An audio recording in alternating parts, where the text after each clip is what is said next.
매서운 칼바람이 부는 겨울. 겨울철 가장 주의해야 할 것 중 하나가 바로 한랭 질환입니다.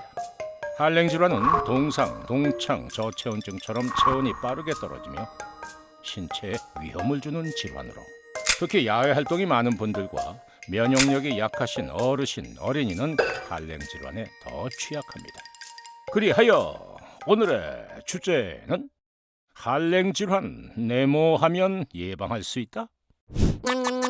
그런데 실험맨, 지금 이불 속에서 뭐 하는 거죠?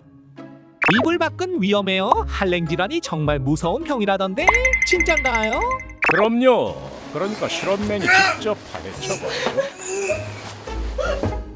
한랭 질환 예방법을 알려드리기 위해 드디어 이불 밖으로 나온 실험맨. 한파의 날씨를 그대로 구현하기 위해 영하 10도의 냉동 창고를 준비했습니다. 겨울철 한파 환경을 그대로 재현한 이곳에서 여러 실험을 통해 실험맨의 체온이 어떻게 변화하는지 비교해보겠습니다. 본 실험은 사전 건강 확인과 휴식, 따뜻한 수분 섭취 등 안전 조치를 충분히 갖춘 상태에서 진행됐습니다. 오늘의 실험은 크게 세 가지: 복장과 활동 여부, 환경에 따라 체온이 어떻게 변화하는지 직접 확인해 보겠습니다. 강추위에 맞선 실험맨의 실험, 지금 바로 시작합니다. 첫 번째 복장 실험은 방한용품입니다.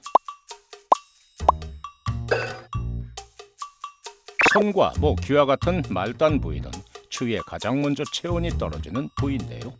먼저 아무런 방한용품 착용 없이 5분간 추위에 노출된 실험맨, 말단 부위의 온도가 확연히 낮아진 걸 볼 수 있습니다. 이제 장갑, 목도리, 귀마개를 착용해 보겠습니다. 열화상 카메라로 확인해 보니 방한용품이 말단 부위 열 손실을 막는 데 확실히 효과적입니다. 두 번째 실험은 옷을 여러 겹 겹쳐 입었을 때의 효과입니다. 옷을 여러 겹 겹쳐 입으면 옷 사이 공기층이 단열재처럼 작용해 체온을 지켜준다고 합니다. 실험 결과도 그럴까요? 가장 바깥쪽 옷의 표면 온도는 영하 10도지만 가장 안쪽 옷의 내부 온도는 13도, 무려 23도의 차이를 보이네요. 실험 결과 레이어드를 통해 공기층이 만들어져 보온에 상당한 효과가 있는 것으로 확인됐습니다. 세 번째 실험은 움직임. 추운 환경에서 움직임 없이 가만히 있으면 손끝, 발끝처럼 노출되어 있는 말단 부위부터 체온이 빠르게 떨어지는데요. 반면 몸을 조금이라도 움직이면 대사가 올라가 체온을 유지하는 데 도움이 됩니다. 따라서 겨울철 야외 활동 시에는 잠깐이라도 몸을 풀어주는 것이 체온 유지에 효과적이겠죠? 다음은 수분 섭취 실험입니다. 따뜻한 물을 마시면 몸에 어떤 영향이 있을까요? 따뜻한 물이 체온을 크게 올리진 않지만 몸을 따뜻하게 느끼게 하고 체온을 안정시키는 데 도움을 줍니다. 또한 건강한 겨울나기를 위해 평소에도 꾸준히 수분을 섭취하는 게 좋습니다. 다시 한번 본 실험은 실험맨의 건강 확인과 충분한 휴식, 수분 섭취 등 안전한 환경에서 진행된 점을 알려드립니다. 이번엔 환경 실험입니다. 같은 온도라도 바람이 불면 훨씬 춥게 느껴지겠죠? 바람은 체열을 빠르게 빼앗아 체감 온도를 급격히 떨어뜨리는 대표 원인입니다. 강풍기로 바람 부는 환경을 조성한 뒤 열화상 카메라로 확인해 보겠습니다. 바람에 열이 손실돼 5분 만에 표면 온도가 눈에 띄게 떨어진 것을 확인할 수 있습니다. 따라서 겨울철에는 바람을 피하고 막아주는 것이 매우 중요하겠죠. 오늘의 마지막 실험입니다. 젖은 옷을 입고 있으면 체온에 어떤 영향을 줄지 확인해 보겠습니다. 젖은 옷을 그대로 두면 물이 열을 빼앗아 체온이 순식간에 떨어지는데요. 안전을 위해 실험맨의 모발에만 소량의 물을 적셔봤습니다. 열화상 카메라로 확인해보니 바로 파랗게 급속 냉각되는 것을 눈으로 확인할 수 있었습니다. 금세 얼어붙은 머리카락. 젖은 상태에서는 저체온증 위험이 급격히 높아지므로 즉시 벗어서 말리고 가능한 빨리 마른 옷과 양말로 갈아입어야 합니다.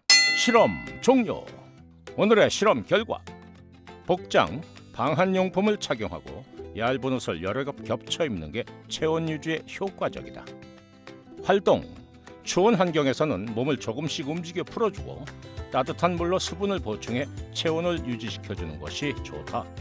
환경, 야외 활동 시에는 바람을 차단하고 젖은 옷은 즉시 갈아입어야 한랭 질환을 예방할 수 있다. 이제 전문가와 함께 한랭 질환의 위험성과 응급 조치 방법을 자세히 알아볼까요? 선생님, 한랭 질환이 어떤 질환인지와 주의 사항에 대해 알려주세요.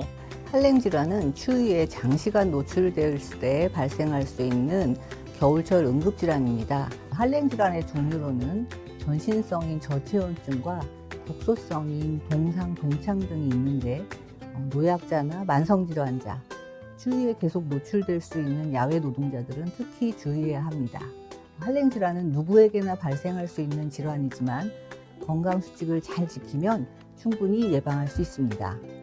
한랭 질환의 예방법과 건강 수칙에 대해 알려주세요. 한랭 질환을 예방하기 위해서 가장 중요한 것은 체온을 유지하는 것입니다. 우선 따뜻하게 입는 것이 기본인데요. 얇은 옷을 여러 겹 겹쳐 입어서 체온을 유지하고 목도리나 모자, 장갑 등의 방한용품으로 체온을 관리하는 것이 중요합니다. 겨울철에는 같은 자세로 오래 있는 것보다는 가벼운 활동이나 움직임으로 혈액순환이 잘 되도록 돕는 것이 중요하고요. 적절한 수분 섭취는 체온 조절을 잘 할 수 있도록 도와줍니다. 마지막으로 추운 날씨에는 야외 활동을 삼가하시는 것이 좋고, 젖은 옷은 체온을 낮추는 작용을 하기 때문에 젖은 옷이나 젖은 양말은 빨리 마른 것으로 갈아입는 것이 좋습니다. 만약 한랭 질환 증상이 나타나면 어떻게 대처해야 하나요? 한랭 질환은 건강 수칙을 잘 지키면 예방할 수 있지만 그래도 증상이 나타나는 경우에는 적절한 응급 조치가 필요합니다. 찬 곳에 오래 있어서 체온이 떨어지는 저체온증의 경우에는 우선 따뜻한 곳으로 빨리 옮기고 담요 같은 것으로 체온을 올릴 수 있도록 해줘야 됩니다. 의식이 있는 경우에는 따뜻한 물을 조금씩 마시게 하는 것이 도움이 되지만 의식이 없는 경우에는 물을 주면 안 되고 119에 빨리 신고하여 진료를 받도록 하는 것이 좋겠습니다. 국소적으로 나타나는 동상과 동창의 경우에도 따뜻한 곳으로 옮겨서 따뜻한 물에 20-30분 정도 부위를 담가서 언 부위를 녹여주고 역시 추후에 병원에 방문하여 진료를 받는 것이 좋겠습니다. 말씀드린 한랭 질환 건강 수칙과 응급 조치를 잘 기억하시고 건강하고 안전한 겨울 보내시기 바랍니다. 본격적인 추위가 시작된 12월, 매서운 추위가 예상되지만 오늘 실험맨이 알려준 작은 습관들만 잘 실천한다면 한랭 질환 충분히 예방할 수 있습니다. 여러분 모두 따뜻하고 건강한 겨울 보내세요. 안녕.